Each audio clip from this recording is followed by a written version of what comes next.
দীর্ঘদিন থেকে শিক্ষার্থীদের অধিকার নিয়ে কাজ করেছি।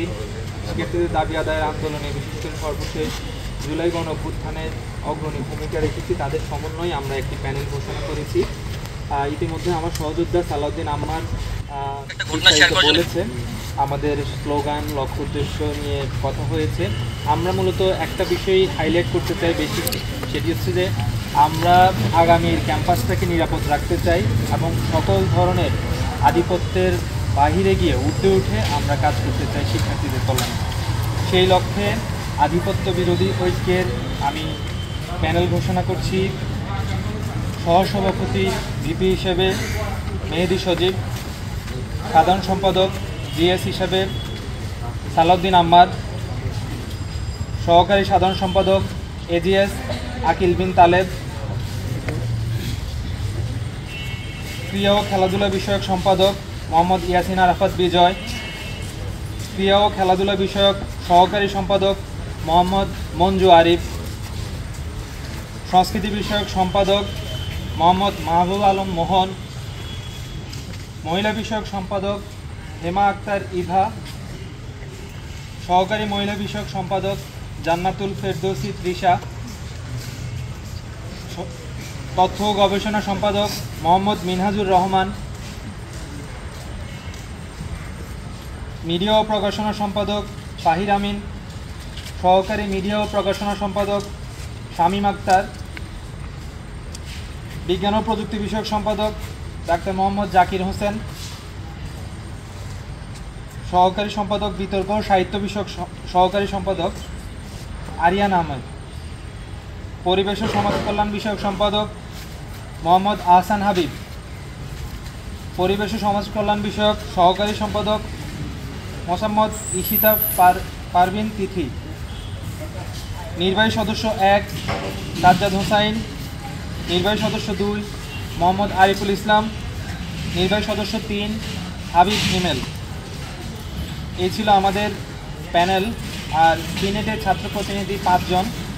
5 জনের মধ্যে প্রথম মেহেদি সজীব, দ্বিতীয় জন সালাউদ্দিন আম্মার, তৃতীয় জন আকিল বিন তালেব, চতুর্থ ডাক্তার মোহাম্মদ জাকির হোসেন এবং পঞ্চম মোহাম্মদ আহসান হাবিব। এই ছিল মোটামুটি আমাদের প্যানেলের সদস্য। সেন্ট্রালের বাহিরে আমাদের একদম ডিরেক্ট কোনো প্যানেল আমরা দিই নাই, যেহেতু আমরা দীর্ঘদিন থেকে কাজ করেছি ক্যাম্পাসে। আমাদের বিভিন্ন হল থেকে অনেক সহযোদ্ধা তারা দাঁড়িয়েছে, তো আমরা সবার জন্য শুভকামনা জানিয়েছি।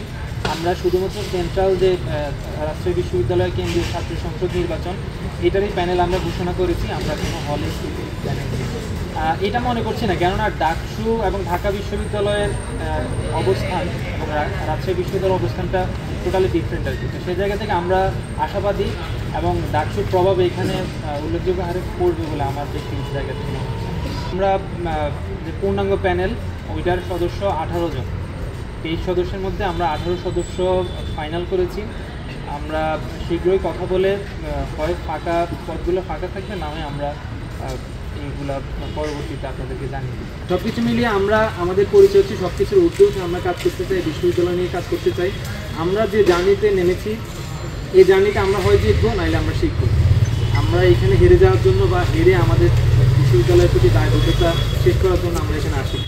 আমরা দীর্ঘদিন থেকে কাজ করেছি। আমরা বিশ্বাস রাখতে চাই যে শিক্ষার্থীরা আমাদেরকে বাছাই করবে। এই আকাঙ্ক্ষার জায়গা থেকেই আমরা মূলত আপনাদের সামনে হাজির হয়েছি। শিক্ষার্থীরা যদি আমাদেরকে যোগ্য মনে করে তাহলে আমাদেরকে ভোট দেবে, যোগ্য যদি অন্য কাউকে মনে করে তাহলে তাদেরকে ভোট দেবে। কিন্তু এইখানে রাজশাহী বিশ্ববিদ্যালয় পরিচালনায় যোগ্য প্রতিনিধি আসুক, এটা আমরা আমাদের জায়গা থেকে শতভাগ চাই, শিক্ষার্থীরাও তেমনটাই চায়।